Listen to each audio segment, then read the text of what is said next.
तो कैसे हैं आप सब। आशा करता हूँ सब लोग काफ़ी अच्छे से अपनी लाइफ को एंजॉय कर रहे होंगे, अपना और अपनी फैमिली की हेल्थ का ध्यान भी रख रहे होंगे। तो दोस्तों, जैसा कि हमने आपसे वादा किया था कि हम आपके लिए बहुत ही जल्द लेकर आएंगे एक भूतिया बस की कहानी, तो हम वो लेकर आ चुके हैं। इस कहानी का टाइटल है ब्लू बस। तो दोस्तों, रोज़ की तरह मैं अपने ऑफिस से अपने घर की तरफ जा रहा था। हर दिन मेरा ऑफिस 8 बजे तक होता था, पर उस दिन ओवर टाइम की वजह से 11 बज गए थे। मैं अपने ऑफिस से करीब 11:15 तक निकला और मैं करोल बाग ट्रैफिक लाइट तक पहुंच गया था और वहां सिग्नल ग्रीन होने का वेट कर रहा था। तभी मैंने देखा कि मेरे right hand wide side road से एक गाड़ी बड़ी तेज स्पीड में आ रही थी। उसको देखकर ऐसा लगा जैसे जो गाड़ी चला रहा था वो बहुत डरा हुआ हो। थोड़ा सा आगे जाते ही एक धम से आवाज, मैंने तुरंत यू टर्न लिया और उस गाड़ी की तरफ गया और वहां मैंने जो देखा वो बहुत ही ज़्यादा दिल दहला देने वाला था। वो गाड़ी मेट्रो पिलर से जाके टकरा चुकी थी और वो इंसान खून में लिपटा हुआ था। मैंने तुरंत एम्बुलेंस बुलाई और एम्बुलेंस के साथ पुलिस भी वहाँ पर आ गई। पुलिस ने कहा कि आप हमारे साथ चलिए और पूरी सिचुएशन बताइए जो जो आपने देखा। मैंने कहा ठीक है और मैं पुलिस के साथ चला गया। मैंने पुलिस को पूरी सिचुएशन बताई कि कैसे मैं सिग्नल पे था और कैसे एक गाड़ी स्पीड में आई और ये सब हुआ। 2-3 दिन बीत गए और तब उस गाड़ी वाले इंसान को होश आया और जब पुलिस ने उससे पूछा कि क्या हुआ था उस रात, तो उसने बोला ब्लू बस, और वो कोमा में चला गया। पुलिस ये सुनकर सोच में पड़ गई कि अब तो कोई ब्लू कलर की बस चलती ही नहीं, फिर ये ऐसा क्यों बोल रहा था। पुलिस इन्वेस्टिगेशन पर लग गई, पर उनके हाथ कुछ नहीं आया। एक पुलिसमैन मेरा फ्रेंड ही था, तो उससे मुझे ये सब बातें पता चली। 10 दिन हो गए, वो इंसान अभी कोमा में ही था और पुलिस के हाथ कुछ सबूत नहीं लगे थे, पर बाहर काफ़ी अफवाह उड़ने लगी थी कि रात को एक ब्लू कलर की बस दिखती है जो सबको मारने के पर्पज़ से रोड पर आती है। बहुत लोग कहने भी लगे थे कि हमने वो बस देखी, पर जब उनसे अच्छी तरह पूछा जाता तो उनके पास कोई जवाब नहीं होता था। 25 दिन हो गए और अब तो हर जगह एक ब्लू बस का नाम मशहूर हो गया था।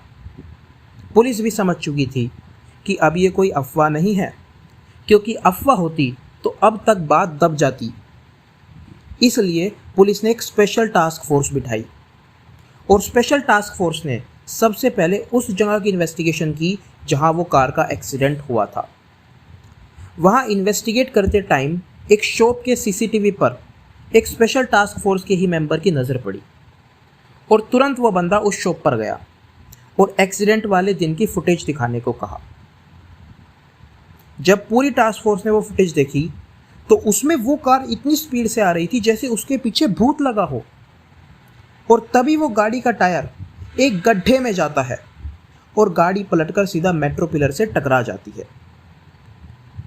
टास्क फोर्स ने सोचा शायद इस एक्सीडेंट के बाद उस बंदे की मेंटल स्टेट ठीक नहीं थी, उसके दिमाग पर चोट लगी थी और उसने ऐसे ही ब्लू बस बोल दिया। 1-2 दिन बाद जब ये न्यूज़ पब्लिश हुई तो एमसीडी वालों को तुरंत कहा गया कि रोड की रिपेयरिंग करें और सारे गड्ढे भर जाने चाहिए। तुरंत रोड के गड्ढे भरवा दिए गए और धीरे धीरे जैसे टाइम बीता ये ब्लू बस के इंसिडेंट भी ख़त्म होते गए, लेकिन वो इंसान नहीं बच पाया, उसकी कोमा में ही मौत हो गई।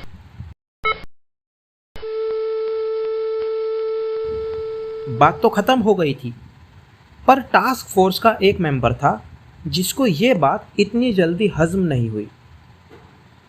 वो अब भी यही सोच में था कि ये ब्लू बस है क्या। उसने फिर अपनी प्राइवेट इन्वेस्टिगेशन की और पुराने केसेस ढूंढे जिसमें कोई भी ब्लू बस का लिंक हो। उसके हाथ एक केस आया जिसमें करोल बाग में ही एक ऐसा एक्सीडेंट हुआ था जैसे उस दिन उस बंदे का हुआ था।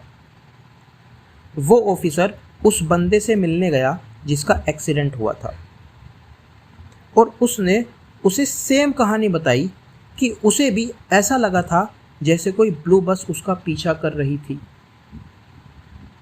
जब उस बस की फ़ोटो हर जगह वायरल की गई तो काफ़ी लोगों का कहना था कि हाँ, हमने यही बस देखी थी।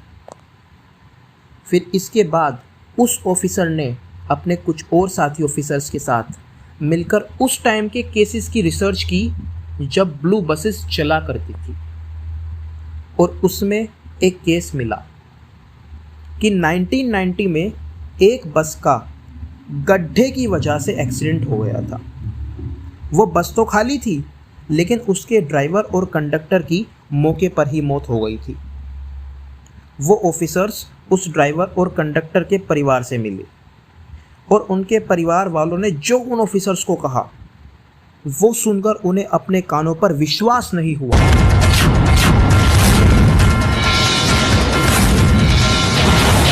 उन्होंने कहा कि भले ही वो आज से 30 साल पहले मर गए हों, लेकिन वो आज भी वही बस चलाते हैं और रोज रात को हमसे मिलने भी आते हैं। अब इस केस में कुछ नहीं करा जा सकता था, क्योंकि ऐसे केस में क्या ही एक्शन ले सकते थे, कानून भी कुछ नहीं कर सकता था। आज भी इस तरह के एक्सीडेंट सुनने में आते हैं।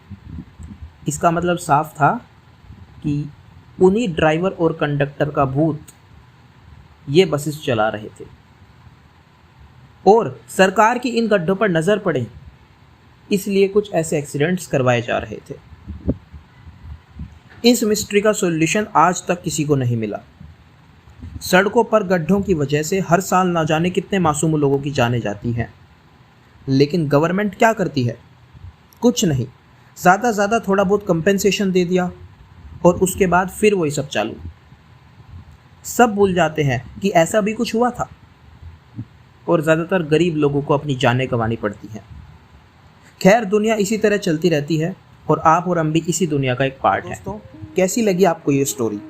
अगर पसंद आई है तो प्लीज़ लाइक ज़रूर करना और अपना ओपिनियन इस टॉपिक पर ज़रूर हमारे साथ कमेंट में शेयर करें और चैनल को सब्सक्राइब करना ना भूलें। हम जल्दी मिलते हैं आपसे इसी तरह की एक नई कहानी के साथ। तब तक के लिए